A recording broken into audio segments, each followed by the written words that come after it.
Hello दोस्त, virtuous channel में आपका स्वागत है। बार बार एक कमेंट निकल के आता है रिगार्डिंग डिफरेंट कैटेगरी सर्टिफिकेट्स। कुछ बच्चों की क्वेरी होती है पीरियड को लेके कि किस पीरियड की सर्टिफिकेट होनी चाहिए। कुछ की होती है कि किस लेवल के ऑफिसर के द्वारा जारी की हुई होनी चाहिए। कुछ बच्चों की होती है कि एक स्टेट से दूसरे स्टेट में, जैसे ओबीसी है, ईडब्ल्यूएस है, एससी एसटी है, इनमें अगर एक स्टेट से दूसरे स्टेट में मैं फॉर्म फिल करता हूं तो मेरा स्टेटस वहां क्या रहेगा। इन काफी चीजों की क्वेरीज फ्रीक्वेंट मिल रही है। तो आज का जो सेशन है इसी को लेके, और ये सेशन टारगेट है इस साल जो रिक्रूटमेंट अभी चल रहे हैं, तो पीरियड में उसी के अकॉर्डिंग बताऊंगा। जब अगले साल के रिक्रूटमेंट होंगे तो वो एक साल आगे एक्सटेंड हो जाएगा। तो जो अभी रिक्रूटमेंट जैसे जो चल रहे हैं आपके आईबीपीएस से पीओ क्लर्क के, कोई वो जो आने वाले हैं, आपको क्या कहते हैं उसको, रिजल्ट्स आने वाले हैं, एसबीआई क्लर्क का जो अभी आपका रिसेंट चल रहा है। तो जो भी इनमें बैंकिंग और इंश्योरेंस सेक्टर की जो रिक्रूटमेंट आते हैं, तो उनमें इनका क्या स्टेटस रहता है, कौन सा पीरियड आपको रिक्वायर्ड होता है, किस ऑफिसर से ये बनी हुई होनी चाहिए, तो उन सभी का इसमें डिस्कस करेंगे। तो सबसे पहले जो आपके डाउट्स आ रहे हैं वो पीरियड को लेकर आ रहे हैं। जैसे मैं अभी जो रूट अभी आपका रिसेंट जो चल रहा है, जो नोटिफिकेशन आपके 2023 में जो नोटिफिकेशन आया, राइट, 2023 का कोई भी पीरियड जैसे मिड आया उसका, मान लो जो डिफरेंट नोटिफिकेशन है जून से लेके और सितंबर तक, मान लो 2023 में कोई नोटिफिकेशन आया, अक्टूबर में आया, नवंबर दिसंबर में जब भी आया, 2023 के जो नोटिफिकेशन है, जो जिनकी प्रोसेस चल रही, उसमें पीरियड कौन सा होना चाहिए भाई। वो जैसे एससी, एसटी, ओबीसी और ईडब्ल्यूएस। तो आप देखिए एससी एसटी की जो कैटेगरी है वो तो एक है बाई बर्थ है। इसमें कोई फंडा ऐसा नहीं लगता कि पीरियड के अकॉर्डिंग आपके कोई चेंज हो जाए, तो ये तो बाई बर्थ है, तो इसमें कोई पीरियड फाउल नहीं करता, इसमें पीरियड फाउल नहीं करता। ओबीसी और ईडब्ल्यूएस से, ओबीसी नॉन क्रीमी लेयर और जो ईडब्ल्यूएस है उसमें पीरियड फाउल करता है, क्योंकि इसमें आपका स्टेटस चेंज हो जाता है। तो जो फाइनेंशियल गई, जैसे आपका जो पीरियड होना चाहिए जो 1 अप्रैल 2023 से लेके टिल डीवी, जब भी आपका डॉक्यूमेंट वेरिफिकेशन होगा उस पीरियड का कभी का भी हो, ये चल जाए। 1 अप्रैल 2023 टू टिल डीवी, जो डीवी आपकी मतलब इसी फाइनेंशियल ईयर में ही होगी ओबीएस, मतलब नई फाइनेंशियल ईयर नहीं लगनी चाहिए, और वो लगेगी भी नहीं, ठीक है, क्योंकि आपने जो फॉर्म फिल किया, जो एग्जाम दी, उसका स्टेटस में कोई फर्क नहीं पड़ा भाई। जैसे मान लो आपकी डीवी इसमें अप्रैल 2024 में आपकी डीवी आई, लेकिन जो प्रोसेस चल रही थी वो कौन सी ईयर में चली, वो आपकी चली इसमें 2023 में। तो जो 1 अप्रैल 31 मार्च 2023 को जो फाइनेंशियल ईयर क्लोज हो गया, फाइनेंशियल ईयर क्या था वो, 1 अप्रैल 2022 से लेके 31 मार्च 2023 तक जो फाइनेंशियल ईयर कंप्लीट हुआ, ये जो फाइनेंशियल ईयर था, ये जो कंप्लीट हुआ था, उसमें पीरियड की होनी है आपकी। तो जो आपके इनकम एंड एसेट्स हैं उनका वैल्यूएशन कहां से होगा, इस पीरियड के लिए। तो ओबीसी और ईडब्ल्यूएस ये दोनों के लिए लागू होगी, और पीरियड आपका हो गया कि जो फाइनेंशियल ईयर जब आपने फॉर्म फिल किया है, जब आपका नोटिफिकेशन आया है, उससे प्रीवियस कौन सी फाइनेंशियल ईयर थी, तो फाइनेंशियल ईयर थी 1 अप्रैल 2022 से 31/3/2023 तक। इसका होना चाहिए, और बना हुआ कब का, कभी भी भाई 1 अप्रैल से पहले तो ये बनेगा नहीं, और 1 अप्रैल 2023 से लेके और टिल डीवी, जब भी आपका डॉक्यूमेंट वेरिफिकेशन हो तब तक का किसी पीरियड का हो, तब कोशिश, लेकिन एक काम करना, आप एक चीज से जरूर एक चीज का ध्यान रखना कि इसमें मार्च एंड से पहले बना लेना, मतलब ये मार्च 24 से पहले बना लेना, नहीं क्या कि वो नई फाइनेंशियल ईयर लागू हो जाएगी और फिर वो नाटक होंगे कि भाई इस ईयर का बनेगा, राइट। तो ऐसा कंफ्यूजन मत रखना, अपने मार्च 2024 से पहले बना लेना, या डीवी पहले आ जाए तो डीवी तक बना लेना। तो पहली जो क्वेरी आपकी थी जो बार बार जो पूछी जा रहा था जो क्वेश्चन वो था पीरियड को लेकर, ठीक है। तो जो इनके जो डिफरेंट और क्राइटेरियाज है वो अलग हैं। और एक और हमेशा याद रखिए कि ये जितनी भी सर्टिफिकेट्स हैं ये आप बनाएंगे सेंट्रल फॉर्मेट में, सेंट्रल फॉर्मेट में बनानी।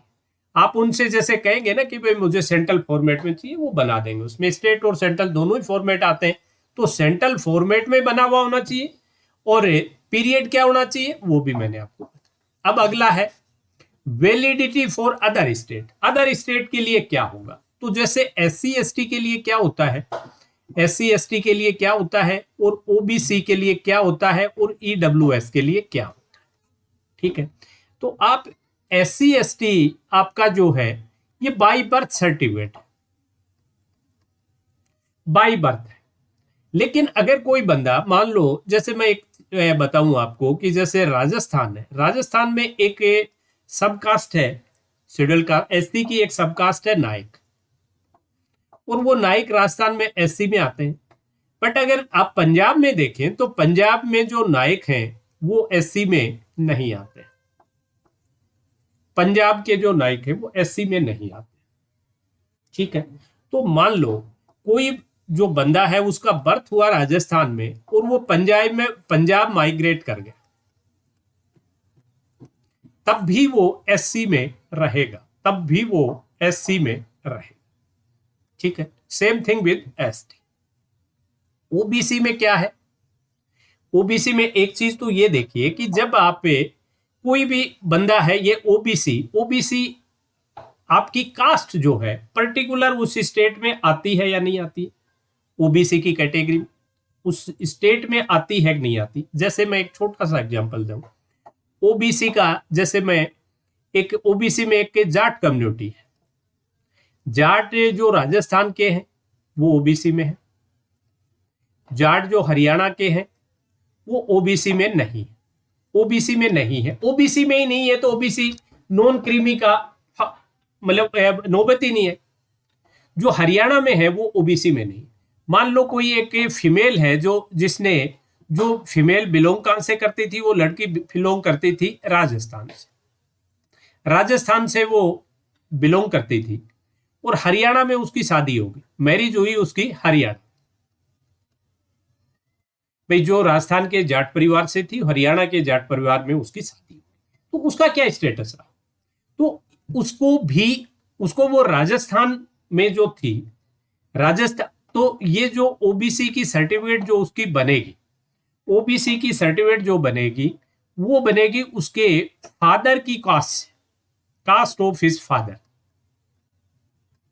भाई जैसे वो हरियाणा राजस्थान की है तो उसके फादर राजस्थान में OBC में आ रहे हैं, तो वो लड़की आफ्टर मैरिज भी OBC में रहेगी उस, राइट।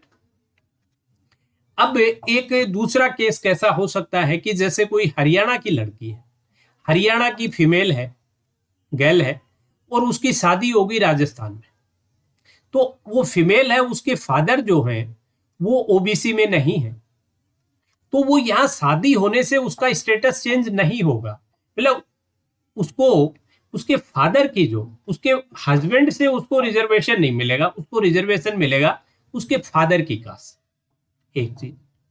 अब एक जो और EWS में तो कुछ होता ही नहीं है ऐसा, भाई EWS तो प्योरली आपके फाइनेंशियल स्टेटस पे है, तो आप इनकम और एसेट का जो भी क्राइटेरिया है उसके अकॉर्डिंग आपका बन जाएगा और कहीं भी लागू हो जाएगा। OBC का एक जो दूसरी चीज आप पूछते रहते हैं वो क्या चीज है कि भाई अगर मान लो कोई OBC का कैंडिडेट है, OBC का कैंडिडेट है और वो कैंडिडेट है राजस्थान और उसने स्टेट चूज कर लिया गुजरात,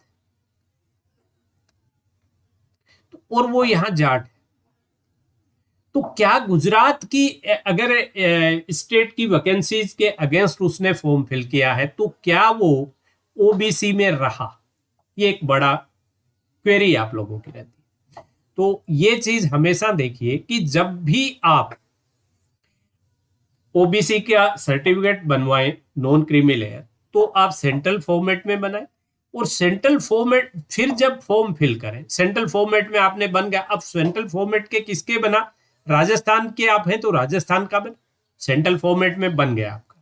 अब आप जिस जगह से फॉर्म फिल कर रहे हैं, जैसे आपने फॉर्म किया गुजरात, तो आप गुजरात में ये देखिए कि जो यहाँ के गुजरात में जाट कम्युनिटी है उसको किस में डाला है। अगर वो वहां ओबीसी में है तो आपको फायदा मिलेगा, अगर वो ओबीसी में नहीं है तो फिर आपको फायदा नहीं मिलेगा। राइट, ये है आपका वैलिडिटी फॉर अदर स्टेट। अब वो कह रहा है मैरिड फीमेल कैंडिडेट्स के लिए भी मैंने दे दिया कि भाई, और ये आपका ओबीसी का, सिर्फ ओबीसी होने से फायदा नहीं मिलेगा, ओबीसी नॉन क्रीमी लेयर, वो क्लियर कट वो आपको देंगे कि आप ओबीसी नॉन क्रीमी लेयर में आते हैं। ठीक है, ये आपके इनकम और एसेट पे, एक तो फर्स्ट तो ये है कि आपकी जो कास्ट है वो ओबीसी में आ रही है, देन आप पे जो इनकम और एसेट के अकॉर्डिंग आप पे नॉन क्रीमी लेयर में भी आ रहे हैं। ठीक है, फिर एक जो आता है कि किस लेवल के अधिकारी से ये बनवाई जाए, तो इसमें क्लियर कट दिया हुआ है कि जो रेवेन्यू ऑफिसर आपका होगा वो मिनिमम तहसीलदार केडर दिया, मिनिमम तहसीलदार केडर। कुछ कई बार क्या हो जाता है कि जैसे तहसीलदार क्या होता है, तहसील लेवल का अधिकारी है तहसील का, और कुछ सब तहसील्स होती हैं, और उसमें सब तहसील में जो नायब तहसीलदार, इसका जो सबऑर्डिनेट होता है नायब तहसीलदार, वो वहां का मालिक होता है, लेकिन उसको पावर ऑफ डेलीगेशन, कुछ पावर उसको डेलीगेट कर दी जाती है तो वो भी बना देता है। तो वैसे तो वो वैलिड हुआ, अगर तहसीलदार वाला वैलिड है और वो सब तहसील है तो नायब तहसीलदार भी उसी की कैपेसिटी में बना रहा है, पावर ऑफ डेलीगेशन, डेलीगेट हुई है उसको पावर। लेकिन कई बार क्या वहां डीवी के टाइम में ऐसे बंदे बैठे रहते हैं कि जो इस चीज को नहीं समझ पाएंगे और आपके लिए टेंशन क्रिएट कर देते हैं। तो हमेशा क्या कीजिए, अगर सब तहसील में बनाया, अगर आपने एसडीएम से बनवाया है, एडीएम से बनाया तो कोई प्रॉब्लम ही नहीं, वो तो तहसीलदार से बड़ा है, इसलिए उसमें कुछ आपको करने की जरूरत नहीं। तहसीलदार से बनाया है तब भी कोई नहीं, क्योंकि क्लियर कट नोटिफिकेशन में तहसीलदार दिया। अगर आपने नायब तहसीलदार से बनवाया है तो काउंटर सिग्नेचर आप इससे आइदर एसडीएम और तहसीलदार, उनसे पूछ लीजिए भाई मैं किससे करूं, तो उनसे सीएस जरूर करवा लीजिए, उस पर काउंटर सिग्नेचर अगर वो कर देंगे तो फिर वो आपके लिए झंझट खत्म हो जाएगा। हालांकि नायब तहसीलदार भी जो बना रहा है वो तहसीलदार की जो पावर है वो उनको सर्टेन कुछ पावर डेलीगेट की हुई होती है ड्यू टू सब तहसील, और उसी के बेस पे वो बनाता है। तो वैसे तो वो वैलिड है, लेकिन आपके प्रॉब्लम आ सकती है। तो ये था कि किस लेवल का अधिकारी होना चाहिए।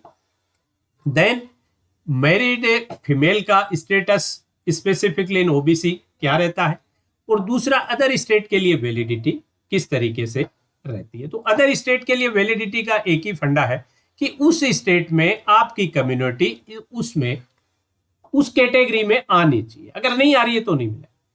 और हमेशा जो बनवाएं वो सेंट्रल फॉर्मेट में बनवाएं, सेंट्रल फॉर्मेट में बनाएं, और पीरियड मैंने दे दिया कि जो फाइनेंशियल ईयर रन अभी कर रही है ड्यूरिंग नोटिफिकेशन, उससे प्रीवियस उसी 31 मार्च को जो क्लोज हुई है उसके बेस पे आपका इनकम एंड एसेट का जो वैल्यूएशन है वो उसके अकॉर्डिंग होगा। इनकम एंड एसेट्स का जो वैल्यूएशन है जो क्लोज हुई है एक 31 मार्च को, उसके अकॉर्डिंग। एससी एसटी में तो कोई फर्क नहीं है, तो बाई बर्थ है। बट ओबीसी और ईडब्ल्यूसी में, ओबीसी नॉन क्रीमी लेयर और ईडब्ल्यूएस, इन दोनों में इकोनॉमिक वीकर सेक्शन, वो भी आप हो सकता है आपके कोई ऐसी इनकम हो गई हो, ऐसी कोई प्रॉपर्टी आपको मिल गई हो, कोई लॉटरी लग गई हो कि आप इसमें ईडब्ल्यूएस में नहीं रहे, तो ये करंट चाहिए। ठीक है, तो ये कुछ चीजों का था। एक में और छोटी सी चीज है मेरे दिमाग में आई है, मैं बता दूं कि इन जनरल जैसे कैरेक्टर सर्टिफिकेट भी जो होती है ना, कैरेक्टर सर्टिफिकेट अगर आपकी स्कूल कॉलेज के टाइम की है तो उसमें टाइम लिमिट नहीं होती।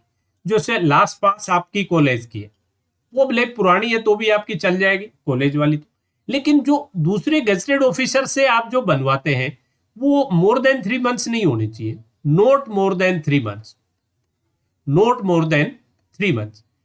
हो सकता है कोई इसको चेक करे और कोई ना भी करे, लेकिन ये रिस्क कभी मत लेना, ये रिसेंट होनी चाहिए, नॉट मोर देन 3 मंथ, क्योंकि करेक्टर 3 महीने में भी चेंज हो सकता है। तो इसमें सिर्फ आपको ग्रेस पीरियड 3 मंथ्स का दिया हुआ है। कॉलेज का जो करेक्टर सर्टिफिकेट है वो जब भी आप पास आउट होंगे तभी वो कॉलेज का प्रिंसिपल बता सकता है कि ये कैसा था बच्चा, उसके बाद उसने क्या किया क्या नहीं किया वो कैसे बताएगा। तो वो चल जाएगा, वो जब का भी होगा तब चल जाएगा। और जो गजेटेड ऑफिसर वाला है वो आपका रिसेंट होना चाहिए, मतलब मोर देन 3 months ओल्ड नहीं होना। तो ये कुछ बातें थी जो मैं आपसे करना चाह रहा था। आई थिंक जिन भी बच्चों के मन में कोई डाउट सर्टेन रहे होंगे वो clear. That's all for today session. Have a nice day.